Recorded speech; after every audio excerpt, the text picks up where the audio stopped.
अपनी ज़िंदगी के चित्रकार खुद बने दोस्तों, जो रंग मन को भाए वही रंग भरे। दोस्तों, अब मैं एक घटना सुनाने जाती हूँ जो दोनों की ज़िंदगी बदल गई। दामाद ससुराल में सोया रहता है कम्बल ओढ़ के, और कम्बल ओढ़ के सो रहा था। अंधेरी रातें होती हैं, तभी उसकी सासू माँ आती है और उस कमरे में कम्बल ओढ़ करके वो भी सो जाती है। उसके बाद दोस्तों कुछ ऐसी घटना घट जाती है जिसकी किसी ने कल्पना भी नहीं करी होगी।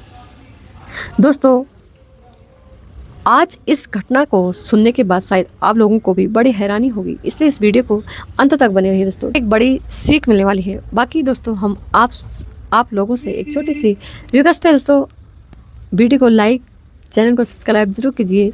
दोस्तों, एक लड़की जिसका नाम होता है चांदनी, उसकी उम्र लगभग 23 से 24 साल होती है दोस्तों। उसकी शादी हो जाती है। उसके पति का नाम होता है रितेश, जिसकी उम्र होती है 26 साल। चांदनी अपने पति से कहती है कि तुम बाहर रहते हो, नौकरी करते हो, बहुत दिनों में घर आते हो। अब तुम घर आए हो तो मेरी इच्छा है कि हम दोनों मेरे मायके घूम के आए। मेरी माँ ने बुलाया है, चलो घूम के आते हैं। तो लड़का कहता है, यार आप सही कह रही हो, आज नहीं तो कल चलते हैं। जो चांदनी कहती है, ठीक है कल चलते हैं। कल दोस्तों क्या होता है, चांदनी का पति, उसकी पत्नी तैयार होती हैं और अपनी बाइक पर उसका पति चांदनी का पति बाइक में बिठा के निकलने के बाद थोड़ी देर में ससुराल के लिए चल पड़ते हैं। जब घर पर पहुंचते हैं तो चांदनी क्या देखती कि उसकी माँ घर पे तो है ही नहीं। जब घर पर नहीं है तो उसने इधर उधर देखा तो माँ खेत में गई थी। तो दोस्तों खेत पर जाती है चांदनी और बुलाती है, घर आ जा, दरवाज़ा खोल माँ, दामाद जी आए हैं और हम आए हैं, आपको दिख नहीं रहा है, आओ ना माँ। देख करके सास बड़ी पसंद होती है अपनी दामाद को, क्योंकि बेटी दामाद जो आए हैं, पसंद क्यों नहीं होगा।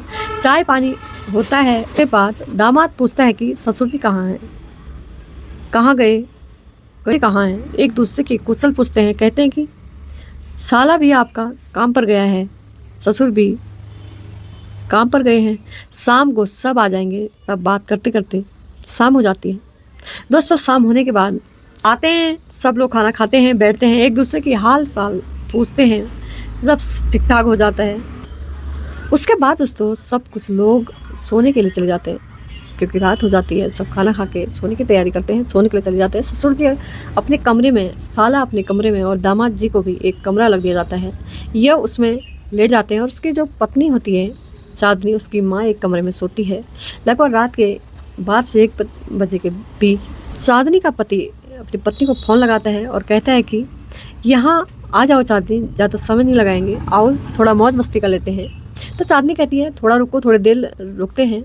रुकने के बाद जो लड़का होता है चांदनी का पति फिर फ़ोन करता है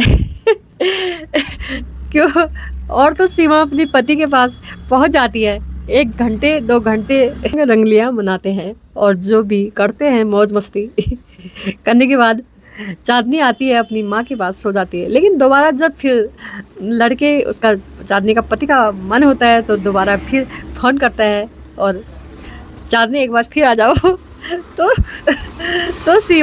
चांदनी कहती है कि तुम्हें शर्म नहीं आ रही है, कुछ रिश्ते भी होते हैं, ससुराल में आए हैं, आकर के ऐसा काम नहीं करना चाहिए, चलो देखते हैं, अपने घर पर चलेंगे। लेकिन ये अब सारी बात रात उसकी सास सुन रही थी। तो चांदनी की माँ सुन रही थी तो बेटी ने मना कर दिया। लेकिन इसको देख के वह भी उत्तेजित होने लगती है और जो लड़की होती है चांदनी सो जाती है। उसके बाद सास दबे पाँव उठाती है। उठने के बाद दामाद जी के कमरे में चली जाती है। दामाद को नहीं पता चला मेरी पत्नी है या मेरी सास। जब उसने कुछ हरकत करना शुरू किया तो उसे कुछ अजीब सा लगा। निकाल के जब मोबाइल लगाया, निकाल कर तो लाइट जलाई तो देखा उसकी जगह उसकी सास है। वो थोड़ा हड़बड़ा गया और कहने लगा, तुमने यह अच्छा नहीं किया, आप क्यों आए। तो सास कहती है, जो होना था हो गया, वह हो गया।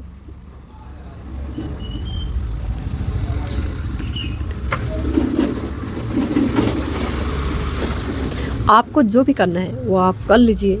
लेकिन जो दामाद होता है वो अपनी सास के साथ सारी संबंध मौज करना शुरू कर देता है, संबंध बनाता है, भरपूर उसकी इच्छा पूरी करता है। इसके बाद में वह भी आकर अपने कमरे में लड़की के साथ ले जाती है। लेकिन इसके बाद सवेरा जब होता है तो सास को कुछ आनंद आया तो उसने अपनी लड़की से कहा, बेटे ऐसा करो, दामाद जी से कह दो कि 2-4 दिन यहीं रुक जाओ, उसके बाद चले जाएंगे। लेकिन लड़की को यह पता नहीं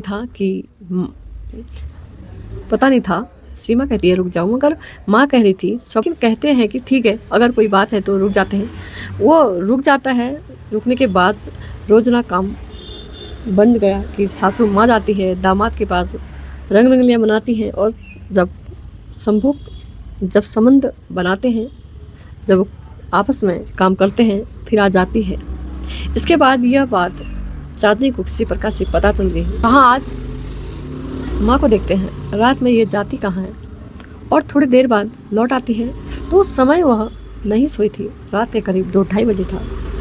दबे पाँव चांदनी की माँ उठती है। उठने के बाद जहाँ पर दामाद सोते हैं, धीरे धीरे कमरे की कबाड़ खोलती है और खोलने के बाद अंदर प्रवेश करती है और बस उनका रोज का काम शुरू होने लगता है। उधर जो चांदनी होती है वह जाग जाती है। सब तो खुल जाते हैं तो अंदर देखती है कि उसका पति और उसकी माँ संबंध बना रही होती हैं। तो उसके पैरों तले जमीन खिसक जाती है। वो चीखना चिल्लाना शुरू करती है, तुम्हें शर्म नहीं आई? अपने पति से भी कुछ अशब्द कहती है, अपनी माँ से भी कुछ अशब्द कहती है। इसी के बाद चीखते चिल्लाते शोर करते हुए गुस्से में ऐसी कोई चीज़ उठाकर अपने पति को मार देती है, जिससे पति के सर में चोट लग जाती है और वह जमीन पर बेहोश होकर गिर जाता है। जब बेहोश होकर गिर जाता है तो उसके बाद सब लोग इकट्ठे हो जाते हैं। वह नहीं उठता। उसकी नब्ज देखते हैं, नब्ज धीमी होती है, उसकी सांस नहीं आ रही होती है। यह देखकर ये सब होश उड़ जाते हैं। आखिरकार ये क्या हुआ, यह किसने किया?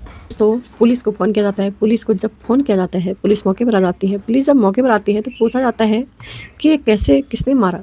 उसकी जो पत्नी होती है चांदनी, वो कहती है, पूरी बात बताती है। आज मुझे 5 दिन आए हुए हो गए हैं। मेरी माँ ने मेरे पति को रोका और मेरी माँ मेरे पति के साथ संबंध बनाती थी। मैं अचानक रात में उठी तो कमरे में गई तो अंदर देखा तो दोनों लोग आपत्तिजनक हालत में थे और मैंने देखा कि इससे मैं गुस्से में आकर मैंने क्रोध किया और उससे उल्टा सीधा कहा। न जाने मैंने उठा के क्या उसके सर में मार दिया। ये फिर उठे नहीं दोबारा। पुलिस जो होती है उसे डेड बॉडी को लेती है और पोस्टमार्टम के लिए भेज देती है। इसके बाद चांदनी के सबूत पर उसको अरेस्ट करके कोर्ट ले जाया जाता है और कोर्ट के आदेश पर उसको जेल की सलाखों में डाल दिया जाता है। दोस्तों, सुना के किसी को परेशान करना है या किसी का दिल दुखाना नहीं, केवल आपको जागरूक करना है, आप लोगों को सचेत करना है। क्योंकि एक सास ने अपनी हवस में आकर के और अपनी बेटी का सिंदूर उजाड़ दिया। दोस्तों, गुस्से में कुछ भी हो सकता है। स्त्री हर बात सहन कर सकती है, मगर यह बात बिल्कुल सहन नहीं कर सकती कि कुछ भी हो, चाहे कितना भी नुकसान हो क्यों ना हो, चाहे अपने पति को दूसरे के पास कभी नहीं दे सकती। इसी के चलते घटना लंबी होने जा रही है। दोस्तों, मेरा कहने का मतलब बस यही है कि इस तरह के घटनाएं बढ़ते जा रही हैं। हमारे शहर में क्या, दूसरे शहर में क्या, कहीं ना कहीं सुनने को मिलती है। दोस्तों, परिवार की तरफ देख के चलो, अपनी तरफ देख के चलो, अपने परिवार, अपने बच्चों, अपने सब लोगों की तरफ देख के चलो। क्योंकि आखिरकार क्या हो रहा है, इस कहानी या इस घटना को सुनाने का उद्देश्य यही है कि आप लोग जागरूक रहे, आप लोग सचेत रहे। क्योंकि प्रतिदिन ऐसे ही काम होने जा रहे हैं। आपके लिए बस इतना है, अगर हमारी कहानी अच्छी लगी तो दोस्तों, अपनी घटना है, एक कहानी घटना जो भी हो अच्छी लगी दोस्तों, लाइक कमेंट जरूर करें। अपना ख्याल रखें, अपनों का ख्याल रखें। आजकल के दुनिया में क्या कहें दोस्तों, आपका बहुत बहुत धन्यवाद दोस्तों।